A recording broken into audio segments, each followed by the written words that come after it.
میرے آقا کو دیکھو گے چمکنا بھول جاؤ گے۔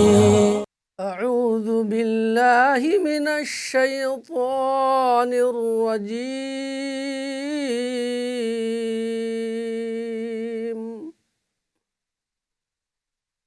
بسم اللہ الرحمن الرحیم۔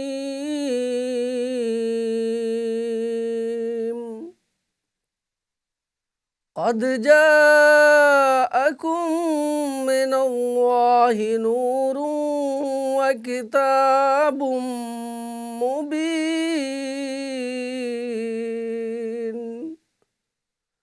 صدق اللہ الرحمن الرحیم۔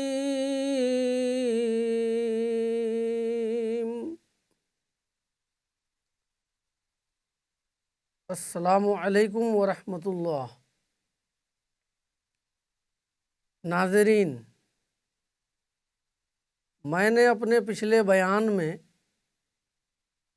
حضرت آمنہ کے وہ اشعار مع ترجمہ و تشریح سنائے تھے جو انہوں نے اپنے شوہر حضرت عبداللہ کی وفات پر کہے تھے۔ چوتھے شعر کے بارے میں نے کہا تھا کہ چوتھے شعر میں سیدہ آمنہ نے اللہ کی بارگاہ میں حضرت عبداللہ کے نجات پانے اور بخشے جانے کا ذکر کیا ہے۔ چنانچہ وہ کہتی ہیں، فَإِن تَكُ غَالَتْهُ الْمَنُونُ وَرَيْبُهَا فَقَدْ كَانَ مِعْطَاءً كَثِيرَ التَّرَاحُمِ۔ اگر موت اور اس کے حوادث و مشکلات نے انہیں اپنی گرفت میں لے لیا ہے تو بے شک وہ بہت سخی اور رحم دل تھے۔ یعنی اگر انہیں موت آ گئی ہے تو ہمیں ان پر کوئی خوف اور اندیشہ نہیں ہے، کیونکہ وہ سخی اور رحم دل انسان تھے، اور ایک سخی اور رحم دل انسان انشاءاللہ ضرور نجات پائے گا اور اللہ کے کرم سے اس گھر میں داخل ہوگا جو ہمیشہ کے لیے سکون اور آرام کی جگہ ہے، یعنی جنت میں داخل ہوگا۔ ناظرین، سیرت کی کئی کتابوں میں اس شعر کا ترجمہ اس طرح کیا گیا ہے، اگرچہ موت اور اس کی مشکلات نے انہیں جھپٹ لیا ہے لیکن وہ بہت سخی اور بہت رحم کرنے والا تھا۔ یہ ترجمہ درست نہیں ہے، کیونکہ یہ ان وصلیہ نہیں ہے جس کا ترجمہ اگرچہ سے درست ہو، بلکہ ان شرطیہ ہے جس کی جزا دوسرے مصرع میں مذکور ہے، اور بات صرف لفظ کے تغیر و تبدل کی نہیں ہے کہ اسے اصطلاحی اور مفہومی ترجمہ کے خانے میں ڈال کر صحیح قرار دے دیا جائے، بلکہ لفظ کا یہ بدلاؤ معنی و مفہوم کی صحت پر اثر ڈال رہا ہے۔ اس لیے صحیح ترجمہ اور صحیح مفہوم وہی ہے جو اس حقیر نوشاد عالم جامعی نے بیان کیا ہے۔ ان حضرات نے جو ترجمہ کیا ہے اس ترجمہ سے شعر کا کوئی صحیح اور درست مفہوم برآمد نہیں ہو رہا ہے۔ ناظرین، حضرت عبداللہ کی وفات سے حضور صلی اللہ علیہ وسلم شکم مادر ہی میں یتیم ہو چکے تھے۔ بطن آمنہ میں پرورش پانے والی ہستی کون تھی؟ اسے اللہ کی مخلوق میں فرشتوں سے بہتر بھلا کون جانتے؟ اس لیے فرشتوں سے رہا نہ گیا اور شدت غم سے انہوں نے رب تعالیٰ سے پوچھ ہی لیا کہ مولا اب تو تیرا نبی یتیم ہو گیا اور باپ کے سایہ سے محروم ہو گیا۔ مگر رب کی بارگاہ سے جو جواب ملا اس سے آقا کریم صلی اللہ علیہ وسلم کی عظمت و فضیلت کا ایک مستقل باب قائم ہو گیا۔ حضرت ابن عباس رضی اللہ عنہما کی روایت میں اس عرض و معروض کو اس طرح بیان کیا گیا ہے۔ عن ابن عباس رضی اللہ عنہما عن ابن عباس رضی اللہ عنہما قال لما توفی عبد اللہ قالت الملائکہ یا الہنا و سیدنا بقی نبیک یتیما لا ابا لہ قال اللہ تعالی لہم انا لہم حافظ و نصیر وفی روایہ انا ولیہ و حافظہ و حامیہ و ربہ و عونہ و رازقہ و کافیہ فصلوا علیہ و تبرکوا باسمہ۔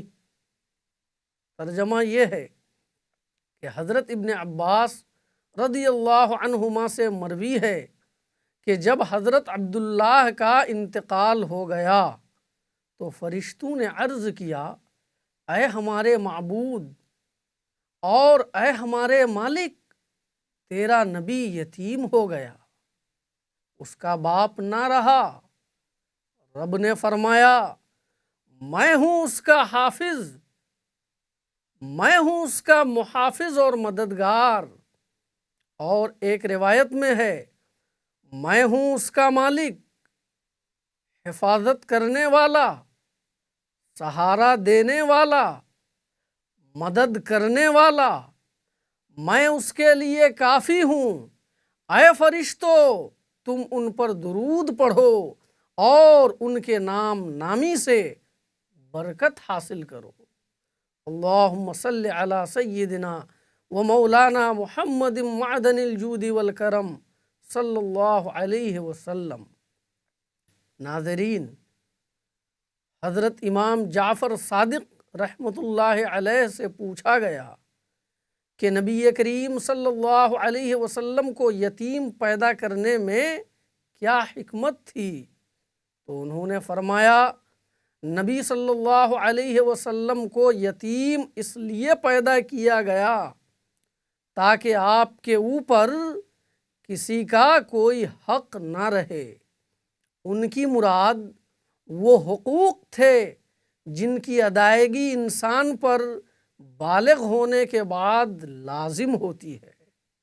چنانچہ آپ کی والدہ اسی وقت انتقال کر گئیں جب آپ کی عمر محض 6 سال تھی۔ علاوہ اس کے یہ بتانا مقصود تھا کہ عزت والا وہ ہے جسے اللہ عزت دے، نیز لوگوں کو معلوم ہو جائے کہ آپ کی قوت و طاقت میں باپ، ماں اور مال وغیرہ کا کوئی دخل نہیں ہے، بلکہ آپ کی قوت و طاقت اللہ کی جانب سے ہے۔ اور ایک حکمت یہ بھی تھی کہ آپ کے اندر فقیر اور یتیم کے لیے جذبہ ترحم پیدا ہو۔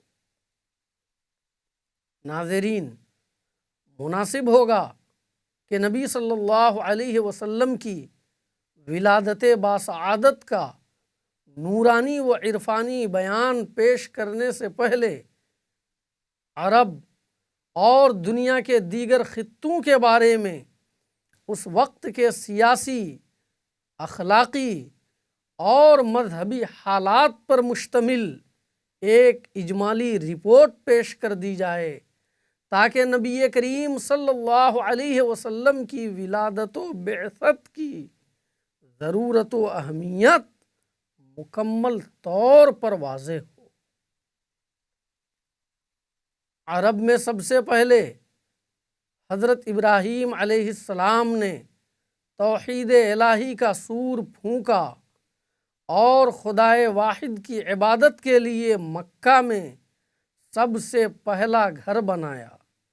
قرآن کریم میں ہے وَإِذْ يَرْفَعُ إِبْرَاهِيمُ الْقَوَاعِدَ مِنَ الْبَيْتِ وَإِسْمَاعِيلُ، یاد کرو اس وقت کو جب ابراہیم اور اسماعیل بیت اللہ کی بنیادیں بلند کر رہے تھے علیہم الصلاۃ والسلام،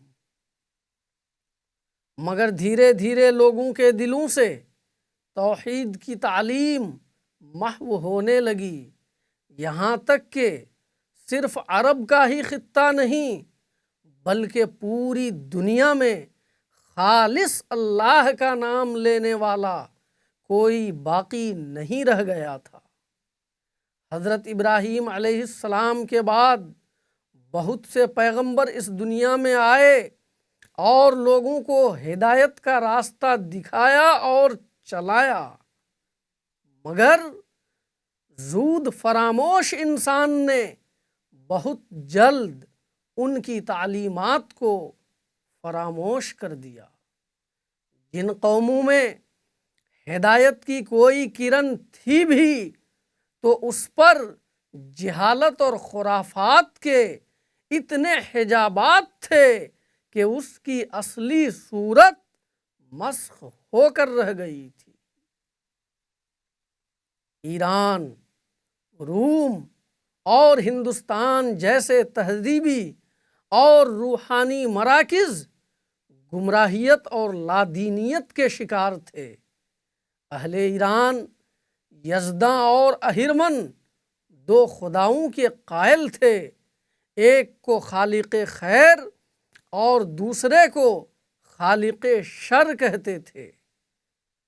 وہ آگ کی پرستش کرتے تھے، وہاں حکمرانوں کو راہب کا درجہ ملا ہوا تھا، ان کی کتاب اخلاق میں باپ بیٹی اور بھائی بہن کی کوئی تمیز نہ تھی، حکومت ظلم و جور کی تھی اور ملک کے لیے کوئی اخلاقی قانون نہیں تھا۔